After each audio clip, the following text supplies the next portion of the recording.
Ta vie ne change pas parce que tu l'aimes. Tu aimes trop ta vie. Et tu as accepté ça. Voici les choses qui ont changé ma vie. J'étais arrivé à un point, je n'aimais plus ma vie. Je n'aimais plus ma vie. J'haïssais ma vie. Parce que ce n'était pas ma vie. Et j'ai dit, je ne veux pas de cette vie.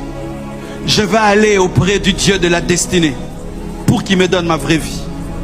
Et si je vais le chercher jusqu'à mourir, je mourrai. Mais je vais le chercher jusqu'à ce qu'il change ma vie.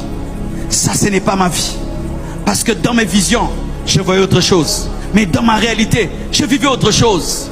Dedans de moi, je sentais que Dieu m'appelait à plus grand que ça. Les gens trouvaient que ma vie était bien. Mais moi, je sentais que Dieu m'appelle à plus que ça. Mais comment je vais faire? Comment je vais faire? Je commençais à soupirer. Je commençais à soupirer. Je commençais à soupirer dans la prière. Je commençais à crier dans la prière. Je commençais à jeûner dans la prière. Je commençais à pleurer dans la prière.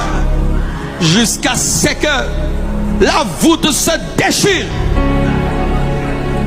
Jusqu'à ce que la voûte se déchire.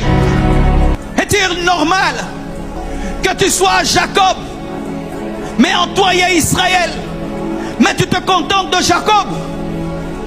Jacob sentait en lui Israël. Il sentait en lui, il y a Israël en moi. Et il est arrivé à un niveau, il a dit, je ne veux plus de Jacob, je veux Israël.